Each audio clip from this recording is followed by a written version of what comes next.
This chapter really deals with two different fundamentally opposite ideologies, and we see the differences between Kalgara and Noland. One Piece, Chapter 288, Curse. Well, hello, my brothers and sisters of the Nerd Nation. I, as always, am Jim, here to bring you another review on the awesome and timeless and ever-running tale of One Piece.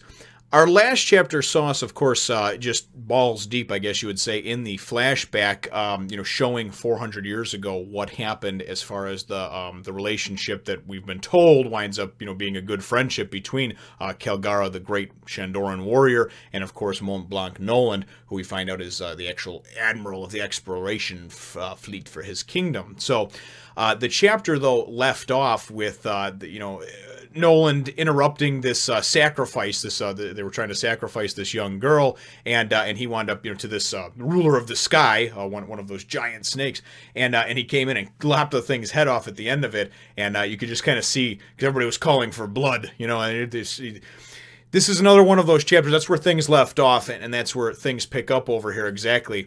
And this is another one of those chapters where you see the ignorance of some people, and I do mean ignorance, because ignorance, being ignorant to something that that is there, that people are telling you that is there, and still not wanting to acknowledge it, that is ignorance, just as well as not ever seeking out the knowledge, or just always assuming that the way that you've been told things are is right. That's ignorant. It's ignorant to the different things around you that you might be able to learn, that you might be able to pick up on just by expanding your mind a little bit.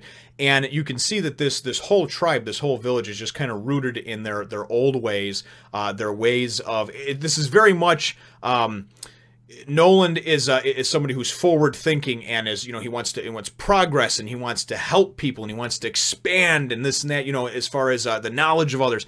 And the Shandorans are very much rooted in just their ways and their traditions, and this is how it is, and we've angered the gods, so we got to kill somebody, And they're all calling for blood, so they're, of course, calling for Kalgara to come kill this man, because he killed, of course, one of the Kashigami, one of these ruler of the skies that they say, and they're calling him God Killer, And Noland was really just trying to save this girl, because he knows the plague that is afflicting these people, and he knows that he can cure it, So it's very much, like I said, it's these two different ideologies, and in my opinion, that the Shandorans and Kalgara is just a 400-year-old version of Wiper, unwilling to listen to reason, unwilling to listen to information that others might have that may be beneficial to you, and that's ignorance as well, you know what I mean? Shunning information or refusing to go and to listen to things that may... Well, you listen to something and then you decide, this isn't for me, or I don't really buy into this, or you know what, I don't think this is true, or whatever. At least you've listened, okay? To me, it's just completely small-minded and ignorant to not even listen. You know what I mean? To listen to whether it's another's opinion, or whether it's another's thought process on something, or just some information that another wants to share with you. So Kalgara goes, and he's coming up, he's going to go toe-to-toe, he's going to kill Noland, right? And Noland is fighting him, and they're, kind of to a standstill, there's a lot of clanging of sword and spear and what have you, but nobody's really, nobody's going down either way. And everybody's amazed that, of course, Noland is holding his own against the great Shandoran warrior Kalgara, who does look pretty cool, by the way, don't get me wrong. So there's nothing wrong with him as a character. He's designed, he looks very cool, I'm sure he is this great, strong warrior. And anyway, at one point, because he's between, Noland's between the girl, Muse and Kalgara, Kalgara goes and tosses a knife over to her and says, have some respect and, and honor, kill yourself, take the knife and kill yourself now. And she goes to pick it up to do it. And Noland turns and he's like, whoa, whoa, whoa, and he bats the thing out of her hand, and kind of knocking her back in the process. As he turns, Kalgara goes and takes the opening and stabs him through, it looks like, the back. It actually looks like it comes out of part of his chest, but the way it's done from the side over there, I'm sure it's somewhere in the shoulder area over there, because I don't think anybody can take a spear through the lung and still be cool, even in this tale. But nonetheless, he uses that opening to go and to attack him. And really what it is they're arguing the whole time, because Noland's like, listen, you're not going to do this barbaric crap over here, you know what I mean? You're getting in the way of progress. what winds up happening, though, is Noland goes and says, listen, you know, you want to go and kill me? And Kalgara says that even killing him wouldn't be enough. He's going to take the heads of 100 of his people and everything else, you know, as payment for him being a god killer and all this other stuff, the Kashigami. And Noland says, listen, I'll tell you what, give me until tomorrow evening, okay? It's not going to hurt you to do so, but if I can't, you know, cure your village, right, even though I'm not a god, if I can't cure your village, the ailments that obviously have befallen a lot of people in your village, then you can do whatever you want with me, right? So he's like, so anyway, Kalgara winds up agreeing to this, but he says, I'm going to hold your crew. So he puts the crew in this big cage, and they're kind of talking amongst themselves, and that girl Muse, she's next to them in a little cage, you know, and they're basically, what we find out from the whole banter back and forth between her and them, you know, between his crew, Noland's crew, is that Noland is actually, he's a botanist. So, you know, similar to like, well, I mean, obviously a botanist is like, it's like a scientist that, you know, specializes in different types of plant life, flora and fauna and things of that nature. So him trying to find new trees, new plants, new things, new herbs is for obviously for different reasons, but you know, I'm sure too to expand and the growth of the different types of medicines that you can make by using these different types of things. So very cool stuff to find out that as well, I thought. And then you go and you see Noland later on. He's off in the later on that afternoon or evening, I guess. They've kind of let him go to do, you know, be on his own and go do what he's going to do, right? And he goes and he does actually find a Kona tree, because if you remember, they only had a small amount of the quinine on board the ship to actually enough to vaccinate their crew, but that was probably about it. So so he goes and he finds this tree, and he's all excited about it because now obviously he can show them, and he can show them this progress, you know. And like I said, it's very much like a clashing of ideologies in here. It's almost like the old ways with the new ways, you know, tradition or like modern medicine, you know, or you know, those type of things that you can see, you know, technology and progress versus like sticking to the old ways. And I just kind of, you know, I'm kind of straddle the fence on that one, because I embrace and adopt new technology, but also still try to remember where I came from and some of the things and the processes I used to use, you know. So nonetheless, though, a very, very cool chapter.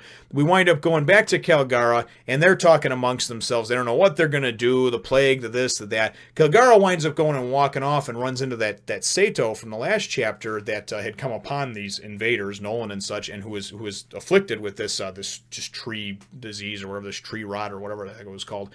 And he winds up, you know, he goes and he says, you should be laying down, you know, aren't you sick? And this and that. And he says, no, I'm cured.